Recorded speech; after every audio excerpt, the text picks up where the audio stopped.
नमस्कार दोस्तों, कैसे हैं आप लोग। आदित्य का यहाँ पे एक मैसेज आया और एक इम्पॉर्टेंट क्वेश्चन लगा मुझे इनका। और इस क्वेश्चन से बहुत सारे लोग परेशान होते हैं और मैं जानता हूँ कि ये क्वेश्चन ये किस कंटेक्स्ट में पूछ रहे हैं। देखिए, रिसेंटली हुआ ये है कि लोकसभा में कुछ एमपीज ने चिल्ला चिल्ला के बोला कि भाई ये जो रिजर्वेशन कोटा की अपर लिमिट है 50% की, इसको हटाओ। इंदिरा साहनी जजमेंट के बारे में आपको पता है। और इंदिरा साहनी जजमेंट में सुप्रीम कोर्ट ने ये बोला था 1992 में कि रिजर्वेशन की अपर लिमिट्स 50% होगी, इससे ज्यादा आप सीटें रिजर्व नहीं कर सकते। तो अभी के लिए रिजर्वेशन का पैरामीटर क्या है इंडिया में? तो एसटी कैटेगरी के लिए 7.5%, एससी के लिए 15%, ओबीसी के लिए 27%। तो ये था आपका लगभग 49.5%।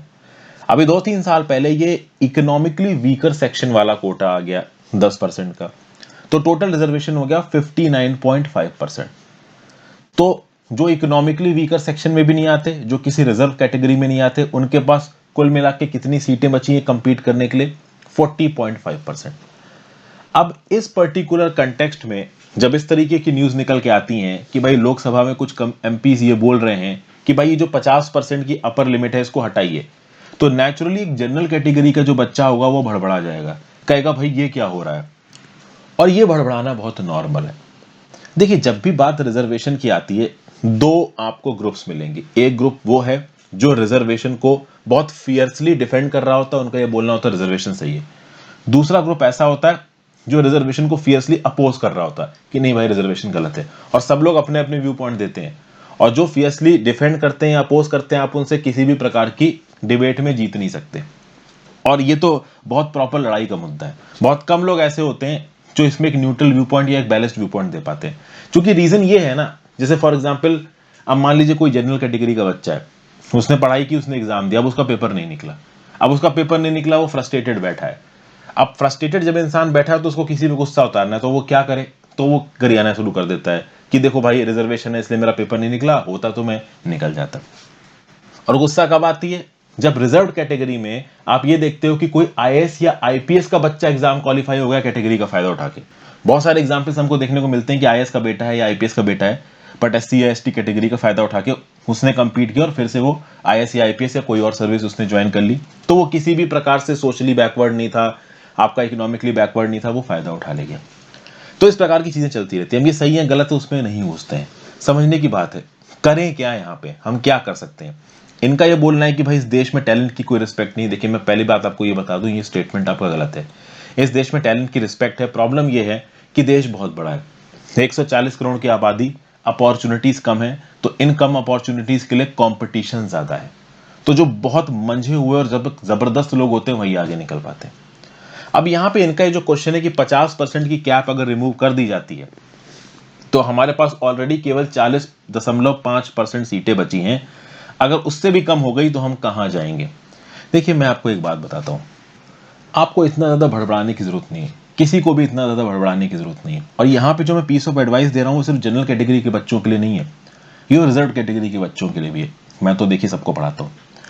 अब अगर आप सिविल सर्विसेज 2019 के एग्जाम का फाइनल रिजल्ट देखते हो, ठीक है, तो मैं 2020 की बात नहीं कर रहा हूं, 2020 के कट ऑफ अभी आए नहीं, तो 2019 की बात करें तो प्रीलिम्स में जनरल का कट ऑफ गया 98 और ओबीसी का कट ऑफ कितना गया 95.34। प्रीलिम्स की यहां पे बात हो रही है।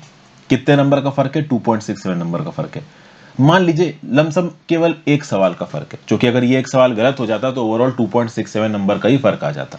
ठीक है, अब आपको पता है कि 27% रिजर्वेशन तो ओबीसी के लिए, तो जो सबसे बड़ा रिजर्वेशन का लॉट है वो ओबीसी का है, और उसका जो कट ऑफ जा रहा है वो केवल 2.66 नंबर कम जा रहा है। तो ऑलमोस्ट जनरल और ओबीसी के बीच में जो कंपटीशन है वो यहां पे बराबर है अगर आप प्रीलिम्स की बात करो तो। ये अलग बात है कि भाई 2-3 नंबर से मेरिटें खिसक जाती हैं, हजारों लोग ऊपर नीचे चले जाते हैं, वो सब मुझे पता है, बट मैं सिर्फ कोर कट ऑफ्स के बेसिस पे बात कर रहा हूं। तो जनरल और ओबीसी के बीच का जो डिफरेंस है ना, वो धीरे धीरे करके बहुत कम हो रहा है। जैसे अगर आप मेंस की बात करें तो 751 is the cut off for general, 718 is the cut off of OBC. अब यहां पे आपको जरूर 33 नंबर्स का गैप नजर आ रहा है, बट ओवरऑल मार्किंग भी तो 1750 नंबर में हो रही है। तो 1750 नंबर में 33 मैं बोलूंगा बड़ा नंबर नहीं है। फिर वही बात आ गई कि इस 33 नंबर पे ओवरऑल मेरिटें खिसक जाती हैं, लेकिन मैं ओवरऑल रिजर्वेशन के पर्सपेक्टिव में आपको ये बता रहा हूं कि जो जनरल और ओबीसी कैटेगरी है इसके बीच का जो डिफरेंस है ना, वो धीरे धीरे करके खत्म हो रहा है, बहुत कम हो रहा है इनफैक्ट मैं बोलूंगा। और ये और कम इसलिए हो गया जो कि एक बेनिफिट यहां पे इकोनॉमिकली वीकर सेक्शंस के लिए दिख रहा है। इकोनॉमिकली वीकर सेक्शंस का जो कट ऑफ है वो एबीसी ओबीसी से भी कम जा रहा है। तो डेफिनेटली इस इकोनॉमिकली वीकर सेक्शन की कैटेगरी आने के बाद जो ओबीसी वाले बच्चे हैं ना, वो थोड़ा डिसएडवांटेज में चले गए हैं। तो ये पूरी कहानी सुनाने का मेरा ऑब्जेक्टिव क्या है? मेरा ऑब्जेक्टिव सिंपल इतना है बस कि भाई देखिए, कुछ चीजें हैं जो आपके हाथ में नहीं है। अब आपके पास दो ऑप्शंस हैं, या तो आप उन चीजों को लेकर रोते रहो, या आपके पास जो है आप उसको लेके कंपीट करो। अब लोगों को ये डर लग रहा होगा कि 50% की कैप रिमूव हो गई तो जो जनरल कैटेगरी के पास 40.5% सीटें बची कंपीट करने के लिए और कम हो जाएंगी। देखिए, वैसे तो मैं बता दूं इतने बड़े स्टेप्स इतनी जल्दी लिए नहीं जाते, क्योंकि यहां पे अगर इस प्रकार का कोई स्टेप सरकार लेके भी आती है तो वोट बैंक पॉलिटिक्स, फिर सुप्रीम कोर्ट का इन्वॉल्वमेंट, इस प्रकार के डिसीजंस बहुत कंट्रोवर्शियल होते हैं, ये जल्दी नहीं आते हैं। और मान लो अगर आ भी जाते हैं तो भी देखो, आपको एक सीट चाहिए। अब ये कहने की बातें हैं, बड़े बूढ़े कहते थे कि एक सीट चाहिए, लेकिन आपको पता है कि उस एक सीट को पाना कितना मुश्किल है। और ये बात मैं रिजर्व कैटेगरी के बच्चों के लिए भी कह रहा हूं। जब आप पढ़ाई करते हो ना, तो पढ़ाई करते हो तो आप ये मान के चलो कि आपको अपना 100% देना है। अगर आप किसी भी कैटेगरी से कंपीट कर रहे हो, मान लो आप एससी एसटी कैटेगरी से भी कंपीट कर रहे हो, तो कभी ये अपने दिमाग में मत लाना कि आप एससी एसटी कैटेगरी से कंपीट कर रहे हो। आप यही दिमाग में लाओ कि आप जनरल कैटेगरी से कंपीट कर रहे हो, क्योंकि अगर आप अपने कंपीटिंग के पैरामीटर्स को गिरा दोगे तो आपकी परफॉर्मेंस भी गिर जाएगी। और जो जनरल कैटेगरी के बच्चे हैं, और वो तो भाई अपना पूरा जान लगा ही दो, ठीक है ना। क्योंकि देखो, सिर्फ दो ही ऑप्शन हैं, या तो रोने लगो इस बात को लेके कि हाय भाई मर गए क्या करें। हो सकता है कि आपको मेरी बात बुरी लग रही हो, लेकिन यही रियलिटी है। कुछ चीजें आपके हाथ में नहीं है। जो करंट रिजर्वेशन पैटर्न है, मेरे हिसाब से यही बहुत लंबे समय तक चलने वाला है। ये करंट रिजर्वेशन पैटर्न जल्दी नहीं बदलेगा। भले ही एमपीज आपकी लोकसभा में डिमांड कर रहे हैं कि 50% की लिमिट को हटाओ। रिसेंटली सुप्रीम कोर्ट ने अलग अलग स्टेट से भी पूछा है कि क्या 50% की लिमिट हटाई जाए। अच्छा, मैं आपको बता दूं, कुछ स्टेट्स में तो 50% से ज्यादा रिजर्वेशन ऑलरेडी है। अगर आप तमिलनाडु की बात करो तो 69% रिजर्वेशन है। हालांकि तमिलनाडु की स्टेट गवर्नमेंट जब कोई एग्जाम कंडक्ट करवाएगी तो वहां 69% होगा। यूपीएससी में अगर तमिलनाडु के कैंडिडेट्स कंपीट करते हैं तो वही ऑल इंडिया वाला रिजर्वेशन कोटा वाला फॉर्मूला लगेगा। बट अगर किसी स्टेट में मान लीजिए जैसे कि आपका तमिलनाडु में 69% रिजर्वेशन है, हालांकि मैं आपको बता दूं तमिलनाडु में भी ये जो रिजर्वेशन की स्टोरी है ना, ये बड़ी वायलेंट है। लोगों को काट वगैरह दिया गया था। एक आपके सोशल वर्कर थे तमिलनाडु के जो कि इस रिजर्वेशन के अगेंस्ट एक मूवमेंट लड़ रहे थे, सुप्रीम कोर्ट जा रहे थे केस फाइल करने, भाई रोक के हाथ पांव काट दिए उनके। लेकिन अगर आप देखो तो तमिलनाडु की जो डेमोग्राफी है ना, उसमें जो बैकवर्ड क्लासेस के लिए रिजर्वेशन दिया गया ना, तो बैकवर्ड क्लासेस का जो प्रपोर्शन है वो भी ज्यादा है। अब केंद्र सरकार के एग्जामों की बात की जाए तो देखिए, अगर रिजर्वेशन का परसेंटेज बढ़ाया जाता है, जो कि मेरे हिसाब से बढ़ा पाना अभी के लिए बहुत मुश्किल है, जल्दी इस प्रकार के मेजर नियम कानून पास नहीं होते इंडिया में। मान लो कल की डेट में भी हो जाते हैं, तो क्या उसको लेके बैठ के रोते रहोगे? भाई आपको तो कंपीट करना है ना, आपको तो इस बात पे ध्यान देना है कि भाई हम फ्यूचर देखते हैं, हम अपनी पढ़ाई करते हैं। कुछ चीजें आपके कंट्रोल में नहीं है। सही गलत की मैं बात ही नहीं करता यहाँ पे। अगर आपको लगता है कि कोई चीज गलत हो रही है तो आपके पास एक ऑप्शन है कि आप अपने वोट से जाके वो पॉलिटिकल पार्टी जो कि आपको लगता है उसने गलत किया है उसको वोट मत दो। This is the maximum you can do in a democracy.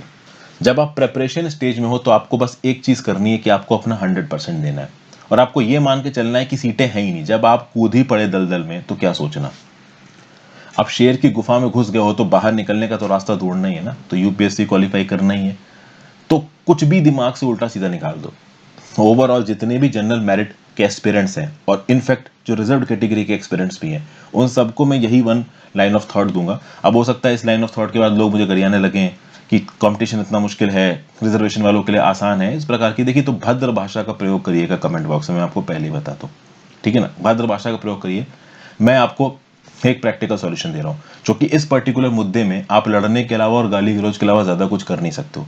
सरकार जो कर रही है वो करती रहेगी। अभी के लिए जो रिजर्वेशन पैटर्न है वो पैटर्न रहेगा, आगे बढ़ सकता है। ओके, तो बढ़ गया तो आपके पास दो ऑप्शन है, या तो आप पढ़ो या फिर आप ऐसे ही बिना मतलब से चिल्लाने लगो और परेशान होने लगो। तो चिल्लाने परेशान होने से देखिए आपको कुछ मिलेगा नहीं। तो इस प्रकार के चीजों को अपने दिमाग में मत आने दीजिए। रिजर्वेशन का बढ़ना इज अ रिमोट पॉसिबिलिटी, मैं आपको ये बात बता दूं। और कल की डेट में मान लो बढ़ भी जाता है, जो कि जो स्टेट्स जैसे तमिलनाडु जैसे स्टेट्स हो गए, जब बाकी स्टेट्स हो गए जहां पे 50% से ज्यादा रिजर्वेशन, महाराष्ट्र हो गया, तो वहां पे भी जनरल कैटेगरी के बच्चे कंपीट कर रहे हैं स्टेट गवर्नमेंट के एग्जाम्स के लिए, तो क्या वो कंपीट करना छोड़ देंगे? अरे आपके लिए कुछ सीटें तो हैं ही ना जनरल कैटेगरी में, उनके लिए लड़ाई करिए, उनके लिए मेहनत करिए। मेहनत करेंगे तो कंपटीशन उसमें भी निकलेगा। तो जब तक आप कंपटीशन में हो तब तक इस प्रकार की टेंशन को छोड़ के पूरे दिमाग से और पूरे दिल से अपने एफर्ट में लगे रहो, okay? Because this is one thing which I think कि आपको इसके बारे में ज्यादा नहीं सोचना चाहिए। मैं फ्रैंकली आपको बताता हूँ, क्योंकि ये एक ऐसी चीज है जो आपके हाथ में नहीं है, और जो चीज आपके हाथ में नहीं है ना, उसमें मत घुसो। जैसे मान लो कि आपको कोई एक लड़की बहुत पसंद आई, या फिर एक लड़की को कोई लड़का बहुत पसंद आया, लेकिन सामने वाला आपको पसंद नहीं कर रहा है, तो आप कुछ नहीं कर सकते उस केस में। समझ गए बात को? You can not do anything. तो उसमें कुछ सिर फिरे आशिक क्या करने लगेंगे, उसको गालियां देने लगेंगे, ठीक है ना, कुछ और ही अलग लेवल पे जाके एसिड फेंक देते हैं। तो ये प्रकार की एक्टिविटीज नहीं करनी। सामने वाली लड़की या फिर सामने वाला लड़का अगर आपको पसंद नहीं करता है, साइड हट जाओ, ठीक है ना भाई? ये सिंपल सीन होता है। तो यहाँ पे अगर रिजर्वेशन आपको पसंद हो या फिर पसंद ना हो, उससे कोई फर्क नहीं पड़ता। आप उसको दिमाग से निकाल के, ये मैं रिजर्व कैटेगरी और अनरिजर्व दोनों के लिए बात कर रहा हूँ, अपनी पढ़ाई पे ध्यान दो। This is the only option you have, this is the most practical option you have. तो बेस्ट तरीका क्या है? ये निकाल दो कि रिजर्वेशन वगैरह कुछ है, कुछ होता है ऐसा, कुछ सोचने की जरूरत नहीं, सिर्फ अपना पढ़ते रहो। दिस इज गोल्डन वर्ड्स, मैं सही बता रहा हूँ। ये सुनने में बहुत रोजी टाइप का लगेगा आपको, बट यही प्रैक्टिकल सॉल्यूशन है और कोई सॉल्यूशन नहीं है। आई होप आपको मदद मिल गई हो। Thank you for watching friends, have a great day, good bye.